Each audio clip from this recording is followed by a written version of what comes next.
Beberapa minggu kemarin, kami para pastor di wilayah Kaldun mengadakan pertemuan, dan salah satu pastor paroki yang sudah berumur 70-an tahun, hampir 80 tahun, dia menceritakan situasi yang sangat mencekam bagi dia. Ketika dia diperiksa, dokter mengatakan bahwa dia mengalami penyakit jantung dan harus segera dioperasi. Lalu dia bilang, baru pertama kali dalam hidup saya berdoa untuk diri sendiri. Seringkali orang meminta doa atau berdoa untuk orang lain, tetapi jarang berdoa untuk sendiri. Dan pada saat itu hanya doa kepasrahan yang bisa saya ungkapkan. Tidak ada kata-kata lain. Dia punya doa cuma singkat. Tuhan, terjadilah padaku menurut perkataan. Satu penyerahan sebagaimana Maria yang menyerahkan dirinya sepenuhnya kepada Tuhan. Dan kemudian operasi berjalan lancar dan sekarang dalam tahap penyembuhan. Bagi dia doa yang sangat sederhana, tapi mempunyai kekuatan yang sangat dahsyat, karena bukan lagi suatu hal yang kita minta, tapi penyerahan diri yang total kepada Tuhan. Bacaan-bacaan pada hari ini memberikan satu hal yang paling penting untuk kita refleksikan dalam hidup, yaitu tema tentang berdoa. Dalam bacaan pertama dalam kitab Putra Sihat menggambarkan bagaimana bangsa Israel berdoa kepada Tuhan. Pada saat itu mereka tidak memiliki daerah atau wilayah kekuasaan. Mereka tidak mempunyai bait Allah di mana tempat untuk mereka berdoa. Dan bagi mereka doa yang paling mujarab adalah penyerahan diri yang seutuhnya kepada Tuhan. Dan mereka merasa diri mereka adalah orang yang miskin, tapi karena kemiskinan batin mereka, maka doa mereka didengarkan oleh Tuhan. Dan dalam bacaan kedua hari ini, surat Rasul Paulus kepada siapa? Timotius. Adalah surat terakhir dari Santo Paulus sesudah dia mengalami kematian. Dan dia menggambarkan satu proses bagaimana dia mengalami situasi tanpa batas. Peristiwa Damaskus di mana dia bertobat dari kehidupan yang lama menuju kehidupan yang baru. Dia mulai mewartakan Injil Tuhan, mewartakan bahwa Kristus yang kita imani telah bangkit.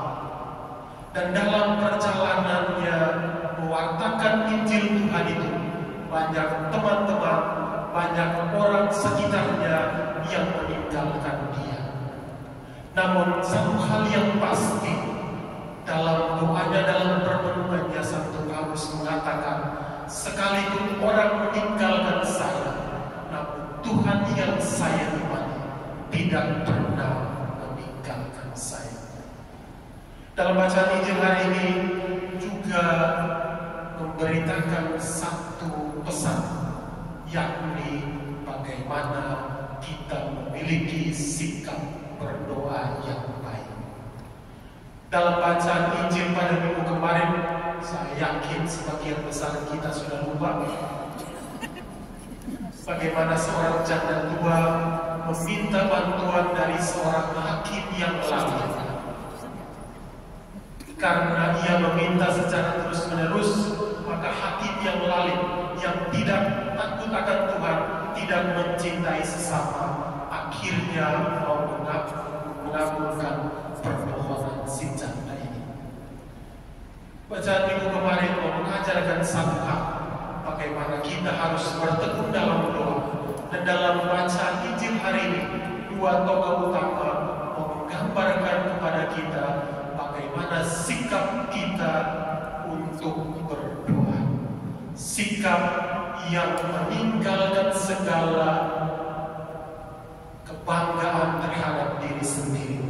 Oleh karena itu dalam bacaan Injil hari ini, Yesus memuji orang ini dan berkata, "Aku berkata kepadamu, orang ini pulang ke rumahnya sebagai orang yang dibenarkan Allah."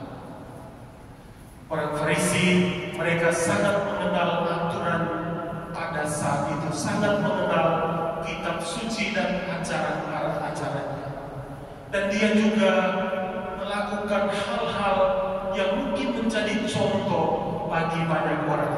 Dalam doanya dia mengatakan, dia bukan perampok, dia bukan orang lain, bukan pezina, dan juga bukan seperti pemungut cukai.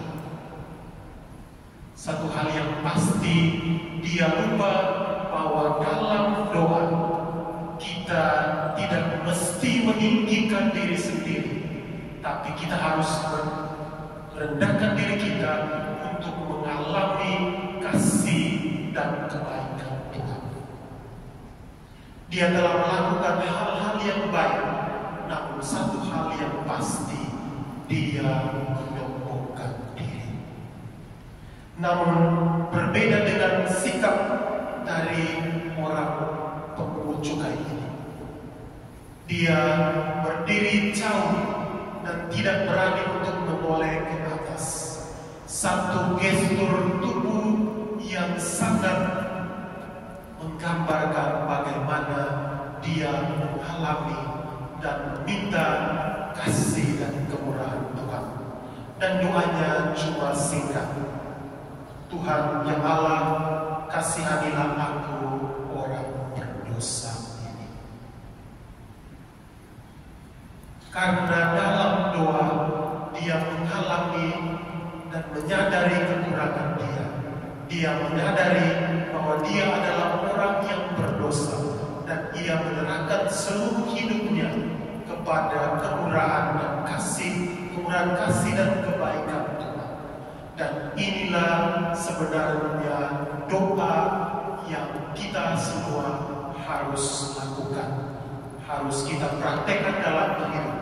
Bahwa dalam doa-doa kita harus berani untuk merendahkan diri serendah-rendahnya. Karena bagi kita semua di hadapan Tuhan adalah hamba yang tidak berguna, adalah orang-orang miskin. Tapi doa orang miskin dan hamba yang tidak berguna akan didengarkan Tuhan, sebagaimana dalam Mazmur tanggapan hari ini. Saya tidak percaya sedikit atau banyak kita juga bisa mewakili dua orang dalam Injil hari ini. Seringkali kita merasa tidak berdaya di hadapan Tuhan. Kita hanya mau meminta kasih dan kemurahan Tuhan, dan hanya melalui doa kita diarahkan untuk menjalin hubungan yang erat dengan Tuhan. Namun sedikit atau banyak juga kita sama seperti orang ahli Taurat ini. Mungkin kita melakukan semua hal yang bagus. Tiap minggu datang ke gereja, berdoa sampai lututnya sudah hitam karena berdoa berlutut berjam-jam. Ada yang mungkin puasa 3 kali dalam seminggu. Semuanya sangat baik, sama seperti orang Farisi. Namun yang kurang, kita kurang rendah hati. Kita mungkin datang ke gereja, mata kita menuju, hati kita mungkin menuju ke Tuhan, tapi mata kita melihat ke samping kiri dan kanan. Oh, teman ini tidak datang ke gereja. Lalu kemudian ketika orang itu datang ke gereja, kita mulai seperti orang ahli Taurat, merasa mereka tidak layak di hadapan Tuhan. Oh, orang baru ya. Saudara-saudara yang terkasih, kerendahan hati harus perlu dibutuhkan dalam doa kita. Kita berdoa, hati dan mata kita tertuju kepada Tuhan, bukan hati kita tertuju kepada Tuhan, tapi mata kita seperti polisi yang lihat ke kiri dan ke kanan. Siapa yang tidak datang ke gereja, siapa yang tidak berdoa, siapa yang pakai pakaian ini atau itu. Kiranya bacaan Injil hari ini memberikan satu hal yang mesti kita pelajari. Bagaimana sikap yang baik sebagai orang Kristen, sikap yang baik dalam berdoa, dan dengan merendahkan diri, mengakui keterbatasan kita, kita mampu menjadi orang yang dibenarkan Tuhan, karena kita telah menyerahkan seluruh hati dan pikiran kita kepada